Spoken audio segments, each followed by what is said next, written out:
Thank you. Thank you.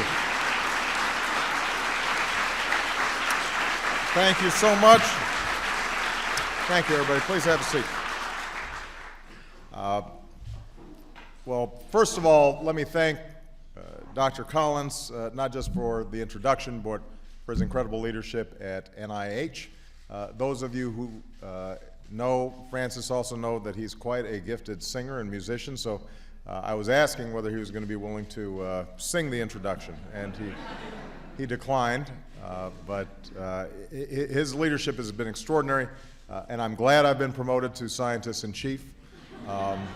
Given my grades in physics, I'm not sure it's deserving, but I hold science in proper esteem, so maybe that gives me a little credit.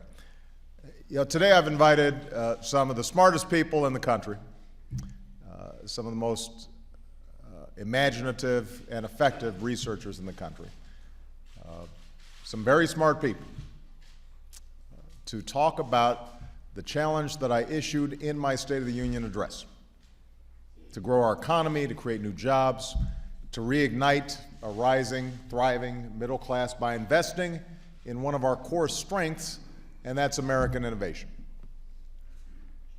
Ideas are what power our economy. It's what sets us apart. It's what America's been all about. We've been a nation of dreamers and risk takers, people who see what nobody else sees sooner than anybody else sees it. We do innovation better than anybody else, and that makes our economy stronger. When we invest in the best ideas before anybody else does, our businesses and our workers can make the best products and deliver the best services before anybody else. And because of that incredible dynamism, we don't just attract the best scientists or the best entrepreneurs. We also continually invest in their success. We support labs and universities to help them learn and explore, and we fund grants to help them turn a dream into a reality. And we have a patent system to protect their inventions. And we offer loans to help them turn those inventions into successful businesses. And the investments don't always pay off, but when they do, they change our lives in ways that we could never have imagined. Computer chips, GPS technology, the internet. All these things grew out of government investments in basic research, and sometimes, in fact, some of the best products and services spin off completely from unintended research that nobody expected to have certain applications. Businesses then use that technology to create countless new jobs. So the founders of Google got their early support from the National Science Foundation.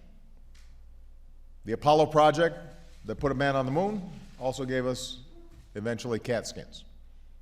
And every dollar we spend to map the human genome has returned $140 to our economy. $1 of investment, $140 in return. So Dr. Collins helped lead that genome effort, and that's why we thought it was appropriate to have him here to announce the next great American project, and that's what we're calling the BRAIN Initiative. You know, as humans, we can identify galaxies light years away. We can study particles smaller than an atom, but we still haven't unlocked the mystery of the 3 pounds of matter that sits between our ears. So today, scientists possess the capability to study individual neurons and figure out the main functions of certain areas of the brain, but a human brain contains almost 100 billion neurons, making trillions of connections. So Dr. Collins says it's like listening to the string section and trying to figure out what the whole orchestra sounds like. So as a result, we're still unable to cure diseases like Alzheimer's or autism, or fully reverse the effects of a stroke. And the most powerful computer in the world isn't nearly as intuitive as the one we're born with. So there's this enormous mystery waiting to be unlocked. And the BRAIN Initiative will change that by giving scientists the tools they need to get a dynamic picture of the brain in action and better understand how we think and how we learn and how we remember. And that knowledge will be transformative. In the budget I will send to Congress next week, I will propose a significant investment by the National Institutes of Health, DARPA, and the National Science Foundation to help get this project off the ground. I'm directing my Bioethics Commission to make sure all of the research is being done in a responsible way, and we're also partnering with the private sector, including leading companies and foundations and research institutions, to tap the nation's brightest minds to help us reach our goal. And of course, none of this will be easy. If it was, we'd already know everything there was about how the brain works, and presumably my life would be simpler here. It could explain all kinds of things that go on in Washington, and we could prescribe something.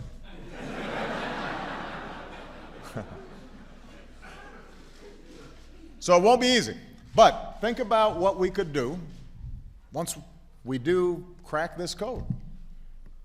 Imagine if no family had to feel helpless watching a loved one disappear behind the mask of Parkinson's or struggle in the grip of epilepsy.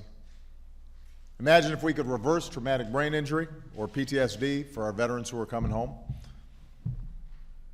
Imagine if someone with a prosthetic limb can now play the piano or throw a baseball as well as anybody else because the wiring from the brain to that prosthetic is direct and triggered by what's already happening in the patient's mind.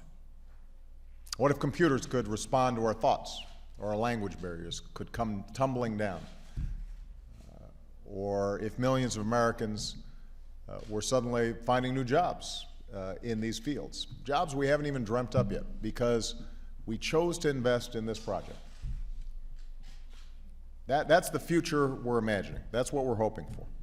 That's why the BRAIN Initiative is so absolutely important, and that's why it's so important that we think about basic research generally as a driver of growth, and that we replace the across-the-board budget cuts that are threatening to set us back before we even get started. You know, a few weeks ago, the directors of some of our national laboratories said that the sequester, these arbitrary across-the-board cuts that have gone into place, are so severe, so poorly designed, that they'll hold back a generation of young scientists. When our leading thinkers wonder if it still makes sense to encourage young people to get involved in the science in the first place because they're not sure whether the research funding and the grants will be there to cultivate an entire new generation of scientists, that's something we should worry about. We can't afford to miss these opportunities while the rest of the world races ahead. We have to seize them. I don't want the next job-creating discoveries to happen in China or India or Germany. I want them to happen right here in the United States of America. And that's part of what this BRAIN Initiative is about. That's why we're pursuing other grand challenges, like making solar energy as cheap as coal, or making electric vehicles as affordable as the ones that run on gas. They're ambitious goals, but they're achievable. And we're encouraging companies and research universities and other organizations to get involved and help us make progress. Now, we have a chance to improve the lives of not just millions, but billions of people on this planet through the research that's done in this BRAIN Initiative alone. But it's going to require a serious effort, a sustained effort. And it's going to require us as a country to embody and embrace that spirit of discovery that is what made America, America. Now, the year before I was born, an American company came out with one of the earliest mini-computers. It was a revolutionary machine, didn't require its own air conditioning system. That was a big deal. It took only one person to operate. But each computer was 8 feet tall, weighed 1,200 pounds, and cost more than $100,000. And today, most of the people in this room, including the person whose cell phone just rang, have a far more powerful computer in their pocket. Computers have become so small, so universal, so ubiquitous, most of us can't imagine life without them. Certainly, my kids can't. And as a consequence, millions of Americans work in fields that didn't exist before their parents were born. Watson, the computer that won Jeopardy, is now being used in hospitals across the country to diagnose diseases like cancer. That's how much progress has been made in my lifetime and in many of yours. That's how fast we can move when we make the investments. But we can't predict what that next big thing will be.